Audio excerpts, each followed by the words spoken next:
दर्शन दास महिला महाविद्यालय हो, रामृतवेणीपुरी महिला महाविद्यालय हो, या अब या ललित नारायण महाविद्यालय हो, ये जहां भी रही है वहां के वातावरण को जीवन हमारे बीच भाई करुण जी हैं। मैं उन्हें नामवर जी का उत्तराधिकारी मानता हूं, विचार में भी, परिधान में भी और वाचिक परंपरा के विस्तार में भी। बंधुवर देवशंकर नवीन जी हैं। नवीन जी ने भी नामवर जी की तरह संघर्ष किया है और संघर्ष करने के बाद इन्होंने अपना स्थान प्राप्त किया है। हमारे बीच प्रोफेसर पूनम सिंह जी हैं। वे अभिभाविका, उनके साथ मंच पर बैठने में मुझे संकोच होता है कि न जाने कब डांट दें और दूसरे सत्र को धन्य करने वाले हमारे अनेक ऐसे अग्रज मित्र अभिभावक यहाँ हैं। भाई चंद्रभानु जी हैं, भाई राकेश रेणु जी हैं जिन्होंने स्वयं नामवर जी पर पुस्तक संपादित की है, प्रमोद जी हैं, सुनीता जी हैं, जी हैं। मैं सबका अभिवादन करता हूं। हमारे पहले जो वक्ता आए उन्होंने मेरे लिए कुछ रहने नहीं दिया। नामवर जी एक बार इस शहर में पुस्तक के लोकार्पण में आए थे। कई वक्ताओं के भाषण के बाद जब उन्होंने अपना वक्तव्य शुरू किया तो एक चीज उद्धृत किया। नामवर जी जहां जाते थे वे वाग्मी व्यक्ति थे और उनकी वाग्मिका के प्रसार में जो शेर वे उद्धृत करते थे उनका बहुत महत्व होता था। तो उन्होंने एक शेर उद्धृत किया कि जिसे सयाद ने कुछ गुल ने कुछ गुल ने कुछ समझा, चमन में इतनी मानी तेज थी ये खामोशी। तो मुझे खामोश होना चाहिए, लेकिन अब आपने अध्यक्ष बना दिया तो होता है कि अध्यक्ष बोले नहीं, सिर्फ सुने। मैं सुन रहा था। नामवर जी के कई रूपों की यहाँ चर्चा हुई, उनके अध्यापक रूप की, उनके आलोचक रूप की, उनके संपादक रूप की। लेकिन नामवर जी का जो आत्मसंघर्ष था, जियनपुर जैसे गांव में वे पैदा हुए, एक शिक्षक के पुत्र थे। मां से उन्होंने बोध कथाएं सुनी थी और बचपन में ही वे लेखन की ओर प्रवृत्त हुए। वे पत्र पत्रिकाओं के पाठक, उनके पिता के मित्र थे जिनके यहाँ पत्रिकाएं आती थी। और नामवर जी मिडिल में फेल होने का कारण यह था कि इतिहास में पहला प्रश्नोत्तर के बाद दूसरा वे लिखते रहे और घटनी पर। अगली बार उन्होंने प्रथम श्रेणी में मिडिल की परीक्षा पास की। शुरू में वे कविता लिखते। कविता साहित्य का प्रवेश द्वार है और कविता ही किसी भी व्यक्ति को अधिक संवेदनशील बनाती है। वे कविताएं लिखते रहे और 1941 में उनकी पहली कविता क्षत्रिय मित्र में छपी। उस समय वे प्रकट क्रिया कवि। नामवर जी ने सोनेट की भी रचना की। नामवर जी ने मुक्त छंद में भी लिखा। उनका कवि व्यक्तित्व भी बहुत महत्वपूर्ण था। लेकिन बाद में उनकी दिशा बदल गई। नामवर जी ललित निबंधकार, व्यक्ति व्यंजक निबंधों को उन्होंने नई अर्थवत्ता दी थी। 1951 में जब बकलम खुद का प्रकाशन हुआ, उसके 17 निबंध कहीं न कहीं अपने आप में उनकी प्रतिभा और उनकी गद्य शैली की जीवंतता का साक्ष्य। उसी वर्ष उनकी कविताओं का संग्रह नीम के फूल का प्रकाशन होना था, लेकिन वह प्रकाशन नहीं हो सका। 1951 में उन्होंने काशी हिंदू विश्वविद्यालय से एमए किया, प्रथम वर्ग में प्रथम स्थान प्राप्त किया। बीए में वे प्रथम वर्ग में दूसरे स्थान पर थे, वहां शोध वृत्ति मिली। और एमए में जो उनका विशेष पत्र था मतबंध के रूप में हिंदी के विकास में अभ्रंश का योग, वह पुस्तक उस समय लिखी गई। 1952 में उसका प्रकाशन हुआ और फिर उन्होंने पृथ्वीराज रासो की भाषा पर शोध कार्य। आप देखें कि नामवर जी ने आलोचना में वहां से यात्रा शुरू की जहां से हिंदी साहित्य की शुरुआत। परंपरा के दाय को उन्होंने समझा और इस प्रकार उनकी आलोचना दृष्टि प्रखर हुई। 1953 में उनकी नियुक्ति हुई काशी हिंदू विश्वविद्यालय के हिंदी विभाग में, वो अस्थायी व्याख्याता। 1959 तक वे अध्यापन करते रहे, लोकप्रिय शिक्षक थे। 1959 में जब चंदौली लोकसभा क्षेत्र में वे प्रत्याशी हुए तो विश्वविद्यालय की नौकरी से उन्हें निकाल। बेरोजगारी की समस्या आई, फिर वे सागर विश्वविद्यालय गए, जिसका उल्लेख हमारे अग्रज रवि भूषण जी ने किया है। वहां नंद दुलारे वाजपेयी अध्यक्ष, वहां व्यक्तित्व में टकराव की स्थिति। अक्सर कुछ अध्यक्ष यह चाहते हैं कि वे ही सब कुछ है, नामवर जी लोकप्रिय होने लगे, लेकिन उनकी सेवा संतुष्ट नहीं हुई। अगले ही वर्ष उन्हें वहां से पद मुक्त कर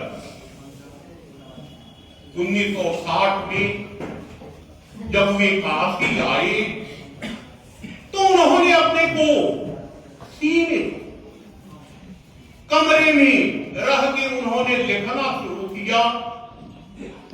नामवर जी के जब इस व्यक्तित्व को मैं देखता हूं तो मुझे वसीम बरेलवी की याद आती है कि मुझको चलने दो, अकेला है अभी मेरा सफर, रास्ता रोका गया तो काफिला हो जाऊंगा, और सारी दुनिया की नजर में है मेरा आदि वफा।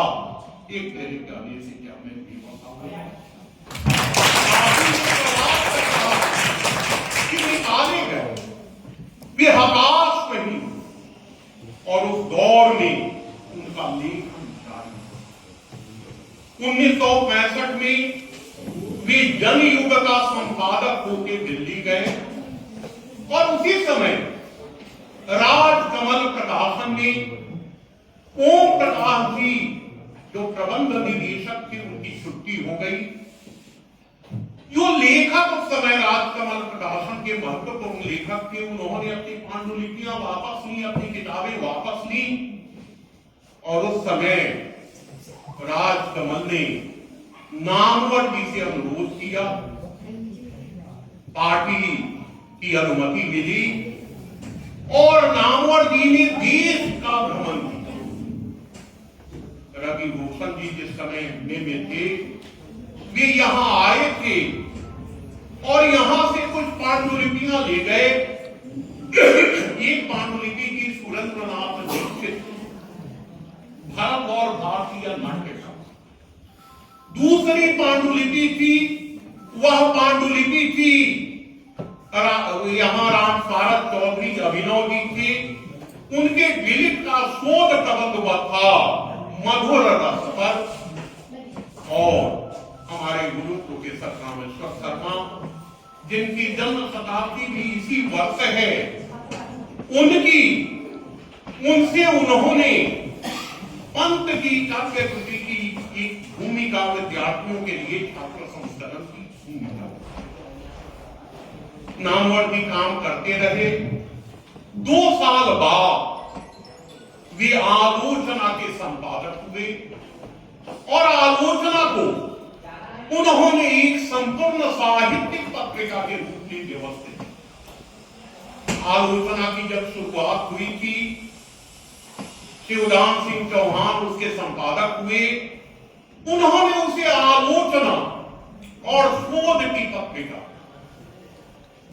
नामवर जी जब आए तो उसमें कविताएं भी छपने और आलोचना से नए लेखक बद्ध हुए। स्वयं नामवर जी जिन दिनों संघर्ष कर रहे थे, उनके कई लेख आलोचना में छपे। तो नामवर जी ने एक काम यह किया कि आलोचना के फलक को उन्होंने व्यापक और आलोचना को अधिक से अधिक संवादकारक बनाया। नामवर जी हमारे विश्वविद्यालय में कई बार आए, एक पुनश्चर्या पाठ्यक्रम में आए। पुनश्चर्या पाठ्यक्रम का विषय था काव्यशास्त्र, लेकिन नामवर जी ने उसी अधिकार से काव्यशास्त्र की व्याख्या की और उन्होंने नए काव्यशास्त्र की जरूरत पर बल, कविता के नए प्रतिमान पुस्तक जिस पर उनको साहित्य अकादमी सम्मान मिला था, उस पुस्तक के लेखन के पीछे कहीं न कहीं लक्ष्मीकांत वर्मा की एक पुस्तक नई कविता के प्रतिमान की भी भूमिका है। तो नामवर जी पूरे देश के थे, जेएनयू में तो भी 1974 जब जोधपुर विश्वविद्यालय ने उन्हें प्रोफेसर और अध्यक्ष के रूप में आमंत्रित किया, वहां वे गए तो उन्होंने नए प्रयोग किए, हिंदी पाठ्यक्रम को अधिक व्यापक किया। आधा गांव उपन्यास को पाठ्यक्रम में लगाया, बहुत विवाद हुआ, लोगों ने कहा कि यह हिंदी का है ही नहीं, लेकिन उन्होंने यह रखा और माना कि हिंदी का विद्यार्थी सिर्फ हिंदी भाषा पर सीमित नहीं। नामवर जी का जो दृष्टिकोण व्यापक हुआ, उसके पीछे उनकी यही अवधारणा थी। नामवर जी 1974 में रामविलास शर्मा के संस्था में थे, वह के मुंशी भाषा विज्ञान संस्थान।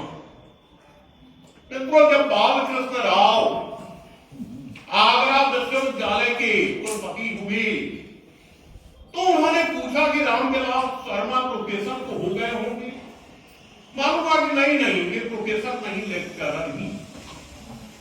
लखनऊ विश्वविद्यालय से निष्कासित होके वे बलवंत सिंह राजपूत कॉलेज में आए थे, तो उनको कन्हैयालाल माणिकलाल मुंशी भाषा विज्ञान संस्थान का निदेशक बनाया गया और रामविलास शर्मा ने न्याय किया। भाषा विज्ञान पर उन्होंने जमकर काम, तो उसी भाषा विज्ञान संस्थान के वे निदेशक हुए और एक माह बाद ही जवाहरलाल नेहरू विश्वविद्यालय के भारतीय भाषा विभाग के ये संस्थापक प्रोफेसर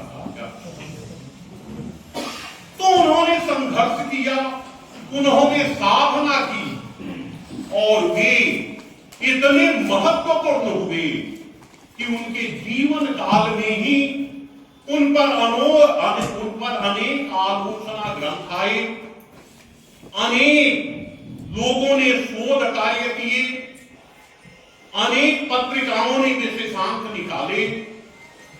हम उनकी जन्म शताब्दी मना रहे हैं और ऐसे लोग जो विचार के क्षेत्र में, जो रचना के क्षेत्र में एक तरह से व्यापक संदर्भों को सामने रखते हैं, जो संवाद की एक नई प्रक्रिया विकसित करते हैं, वे किसी एक क्षेत्र के नहीं होते, किसी एक विश्वविद्यालय के नहीं होते, वे विश्व नागरिक हो जाते हैं।